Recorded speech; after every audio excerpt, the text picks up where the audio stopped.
کیونکہ میں گلگت بلتستان کا فرزند ہوں، پچھلے 76-77 سالوں سے جس طرح سے ہمارے ساتھ زیادتیاں ہو رہی ہیں بچے بچے کو پتہ ہے۔ اب اس سے ریلیٹڈ میں ایک سوال کروں گا اور آپ نے ایک جواب دیا تھا، اس کو میں ریپیٹ کروں گا۔ جیسے میں مسجد کا نمائندہ نہیں کہہ سکتا ہوں کہ میں چوری کروں گا۔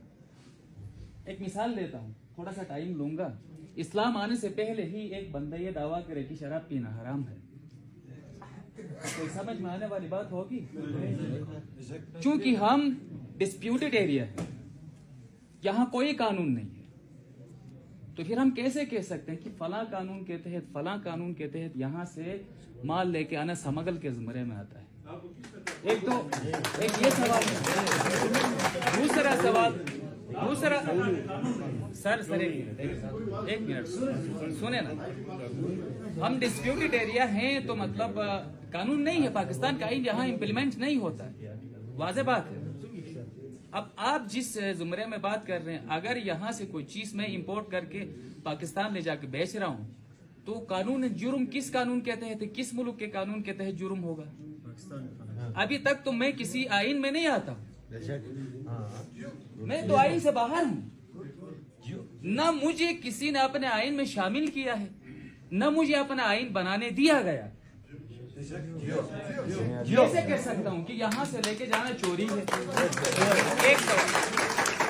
دوسرا سوال سر دوسرا سوال میرا یہ ہے،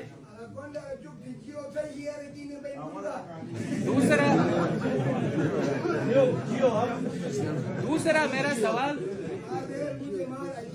ڈاکٹر صاحب اب تک پہنچ چکا ہوگا۔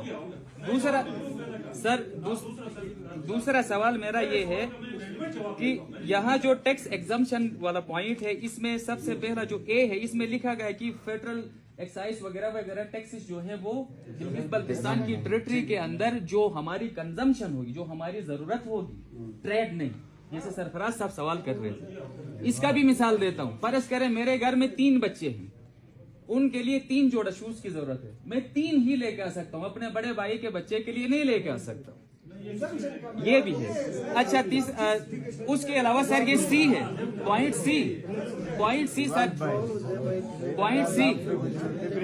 سی میں یہ واضح لکھا ہوا ہے کہ the total amount of tax exemption shall not exceed Rs4 billion per annum۔ اب اس پوائنٹ کے بعد ہم یہ نہیں کہہ سکتے ہیں کہ ہمارے ٹیکسز معاف ہو چکے ہیں۔ بس میں یہاں تک محفوظ رہوں گا، باقی بھائیوں کو بھی